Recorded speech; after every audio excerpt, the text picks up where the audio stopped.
श्रोताओं नमस्कार, मैं हूं सतीश मिश्र और आज हम बात कर रहे हैं देश के बड़े कवि साहित्यकार आचार्य देवेंद्र देव जी से।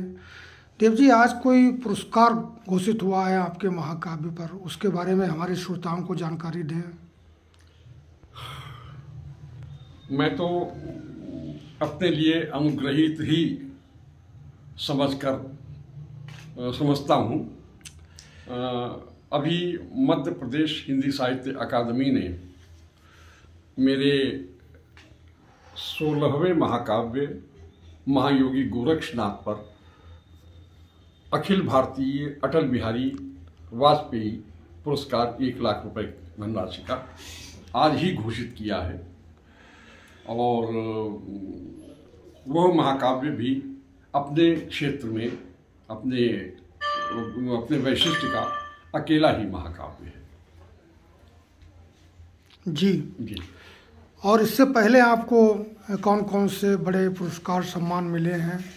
इससे पहले सतीश जी, सबसे पहले तो पानीपत साहित्य अकादमी ने मुझे आचार्य की मानद उपाधि से अलंकृत किया था, मैं उसको प्रणाम करता हूँ। उसके पश्चात अमेरिका की एक संस्था है, अमेरिकन बायोग्राफिकल इंस्टीट्यूट ABI जी, उसने मुझको मैन ऑफ द ईयर 1998 का मैन ऑफ द ईयर घोषित किया था। किस साहित्य के क्षेत्र में? साहित्य के क्षेत्र में।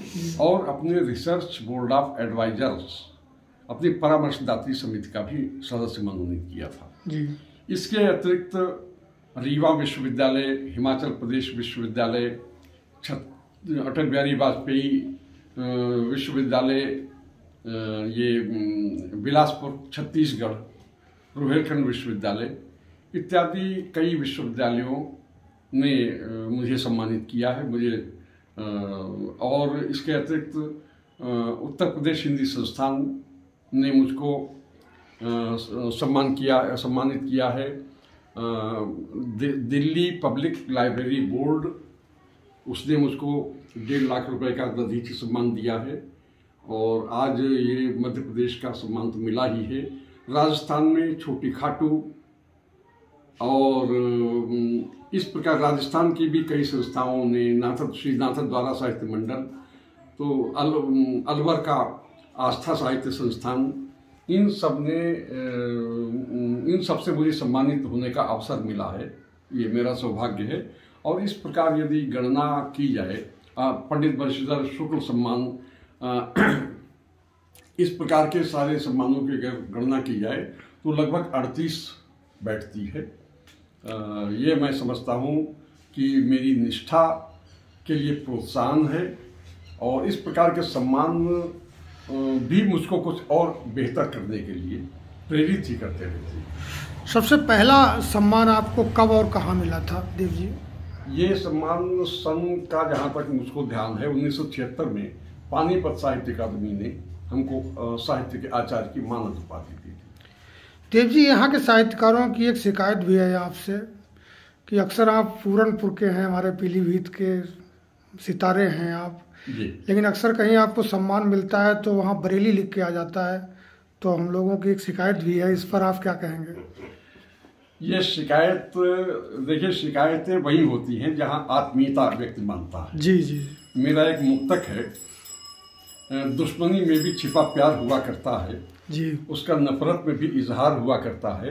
जी जी। नजर झुका के या मुंह अपना फेर कर बैठे, प्यार का अपना ये अधिकार हुआ करता है। वाह, बहुत बढ़िया, बहुत बढ़िया देव जी। तो उनको ये शिकायत है। मुझे प्रसन्नता है कि हमारे आत्मीय लोग मुझसे शिकायत करते हैं।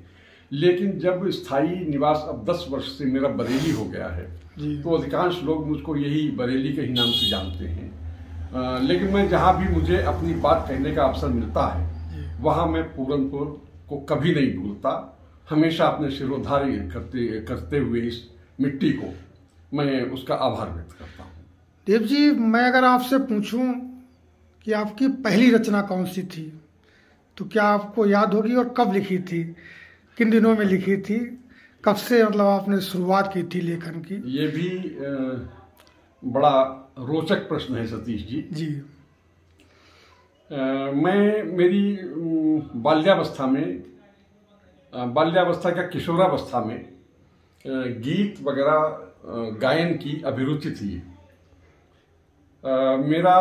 मेरी ननिहाल थी खुटार के पास एक सौखरी ग्राम है जी। और वहाँ मेरी नानी थी, मौसी जी रहा करती थी शाहजहाँपुर जी। तो जब कभी गर्मियों की छुट्टियों में हम बच्चे के रूप में अपने परिवार के साथ जाया करते थे जी। शाहजहाँपुर बस के द्वारा जी। एक कोई गायक थे जी जी। वो अपने कवि थे, वो अपनी पुस्तकें बस में गीत गा गा कर अपनी पुस्तकें बेचा करते थे जी। तो मुझे वो शैली उनकी बहुत अच्छी लगी और उनसे प्रेरित होकर के मैं जब कक्षा 5 में था तो मैंने एक पैरोडी लिखी थी जी। वो इस प्रकार से थी, मुरारी श्याम सुंदर तुम मेरे घनश्याम सुंदर हो, कभी गोकुल में आओ प्रभु माखन चुराओ। तो वो तो उसको आप पहली कविता आप मान सकते हैं जी। महाकवि महर्षि वाल्मीकि के मान निषाद प्रतिष्ठान तुम गमा के रूप में।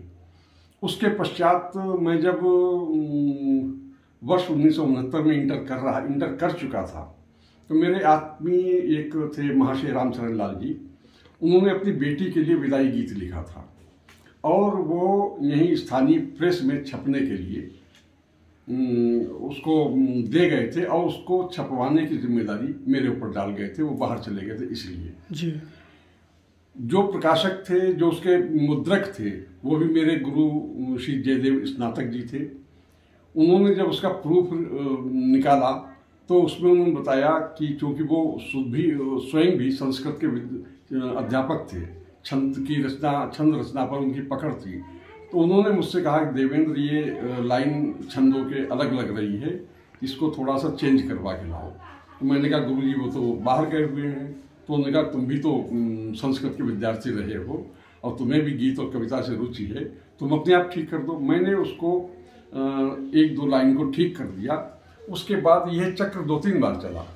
इन 3-4 चक्रों में वो रचना का स्वरूप लगभग 60% परिवर्तित हो गया जी।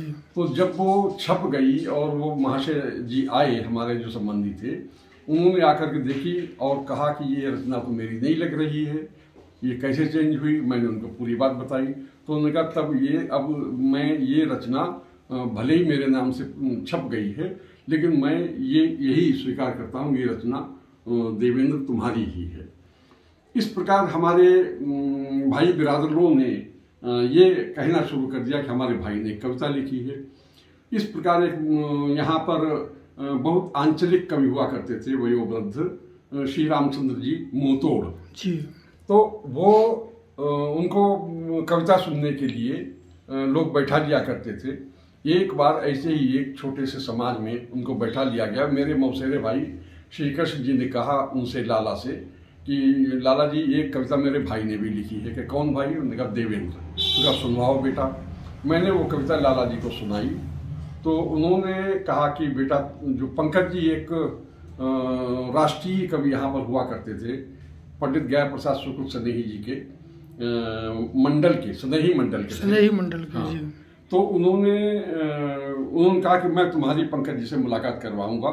एक दिन उन्होंने जाकर के गुरु जी से मेरी मुलाकात करवाई और मेरे प्रति कुछ उनका अनुराग इतना घुमरता गया कि मुझे उनका बहुत स्नेह मिला। और फिर उनके निर्देशन में, उनके मार्गदर्शन में, उनकी प्रेरणा से, और भैया भानु जी, श्री राजेंद्र भानु जो उनके भाई हुआ करते थे, उनकी प्रेरणा से एक भाई हम अंशुमाली जी दीक्षित हमारे पास बैठे हुए हैं, इनके पिता श्री राजेंद्र मोहन दीक्षित जी, उनकी प्रेरणा से इन सब की तीनों महापुरुषों के, मैं तो महापुरुष ही कहूँगा, इन तीनों श्रद्धेय महापुरुषों की गोद में मेरी कविता पाली पोसी गई है। और वो देखिए संयोग कि आप जहाँ बैठे हैं वो धरती भी आदरणीय पंकज जी की है। हाँ, पंकज नगर, जिसे पंकज कॉलोनी कहते हैं। अब जारी रखिए आप जी। तो उसके बाद फिर निरंतर लेखन रहा और मेरा जो उपनाम है देव जी, वो भी परम पूज्य भैया श्री राजेंद्र मोहन दीक्षित जी का दिया हुआ है। मेरे भाई मित्र अंशुमाली जी हम बैठे हुए हैं, मैं इनके माध्यम से उनको अपनी प्रणति समर्पित कर रहा हूँ। जी बहुत अच्छा। आपका पूरा परिवार भी साहित्य से जुड़ा हुआ है, उसके बारे में भी थोड़ा जानकारी दें हमारे श्रोताओं को। एक रसखान का यानी किसी का एक है कि कूपई में यहाँ भांग पड़ी। जी जी जी। तो यही भगवान और पुराने लोग हास प्रयास में कहा करते हैं कि ये तो अवा का अवा ही बिगड़ा हुआ है। तो इस दृष्टि से हमारे जो संस्कार हमारे गुरुजनों ने हमको दिए हैं जी। मेरे पिताजी कविता या कला से जुड़े हुए नहीं थे, लेकिन भावनात्मक रूप से वो हमारी इस विधा, हमारे इस शौक के प्रति बहुत अच्छा लालन पालन उन्होंने किया, बहुत प्रोत्साहन दिया। तो मैं जो संस्कार मुझको अपने गुरुजनों से मिले हैं वो संस्कार मैंने अपने बच्चों को दिए हैं, और मुझे संतोष है, प्रसन्नता है इस बात की, गर्व और गौरव भी है कि हमारे बच्चे उन संस्कारों को साहित्य विधा के क्षेत्र में लेकर चल रहे हैं। मेरी सबसे बड़ी बेटी पूनम जो मथुरा में ब्याही है, आज देश की 5 श्रेष्ठ कवियत्रियों में उसकी गणना होती है, कई विदेशों की यात्राएं भी कराई है जी। मेरा दूसरा पुत्र डॉक्टर रंजन बिशद जो व्यवसाय से तो शासकीय चिकित्साधिकारी है आयुर्वेदिक क्षेत्र में, लेकिन वह भी एक अच्छे देश के अच्छे गीतकार के रूप में मंचों पर प्रतिष्ठित हो रहा है, जा रहा है, संचालक के रूप में भी और अच्छे गीतकार के रूप में भी जी। मेरा छोटा बेटा उदितेंदु जो इंजीनियर है, यांत्रिक सेवा से जुड़ा हुआ है, इलेक्ट्रिकल इंजीनियर है, वो अपने व्यवसाय की वजह कारण समय तो बहुत नहीं निकाल पाता, लेकिन लेखन और कविता के प्रस्तुतिकरण की अभिरुचि उसे भी है। मेरी सबसे छोटी बेटी नीलाक्षी, वो कविता के क्षेत्र में तो नहीं लेकिन नृत्य कला के क्षेत्र में झांसी में कोचिंग चलाती है और वो भी कला साधना से जुड़ी हुई है। तो मेरा सौभाग्य रहा है कि कला साधना से जुड़ा हुआ मेरे संबंधियों का परिवार, हमारे झांसी वाले समधी जो है वो देश के बड़े चित्रकार हैं किशन सोनी जी। तो मेरा सौभाग्य है कि बच्चों का संबंध भी उन्होंने ऐसे कलाकार परिवारों से जोड़ा है। कोई एक साहित्य के लिए कोई फाउंडेशन भी बनाया है शायद, उदितेंद्र ने बनाया है? हाँ जी, वो माल्यार्थ फाउंडेशन बना है जी। और जो उन्होंने अपनी स्वर्गीय माता की स्मृति को जीवंत रखने के लिए उनके नाम से कला के और अन्य स्वास्थ्य के, शिक्षा के बहुआयामी क्षेत्र लेकर चल रहे हैं। 8 आयाम उन्होंने अपने सेवा के क्षेत्र को दिए हैं। तो वो माल्यार्थ फाउंडेशन भी अखिल भारतीय स्तर पर संचालित हो रहा है और मुझे उसका संरक्षक के रूप में उन्होंने स्थापित किया है। मैं यथासंभव अपनी शुभकामनाएं, अपना संदेश, अपनी सक्रियता उस माल्यार्थ फाउंडेशन के लिए भी समर्पित किया। प्रकाशन भी कोई एक संचालित है डॉक्टर साहब का? हाँ, और ये अच्छा प्रश्न आपने ये भी किया है। मेरी पहली पुस्तक भी उसी प्रकाशन से प्रकाशित हुई है। 1983 में जब मेरी पहली काव्याख्यायिका वंदे भारतम प्रकाशित हुई थी तो वो रंजन प्रकाशन की पहली पुस्तक थी।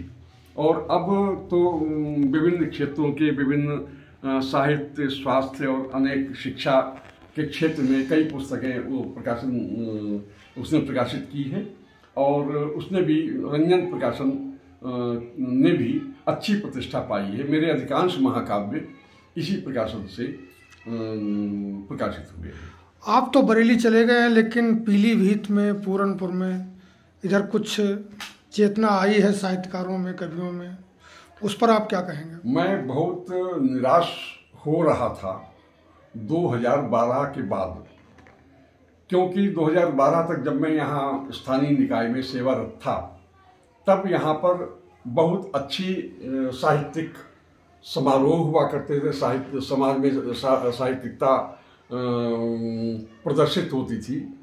और मेरे काव्य गुरु श्री पंकज जी ने 1938 से जो अखिल भारतीय कवि सम्मेलनों की परंपरा डाली थी वो सन 1989 तक चली।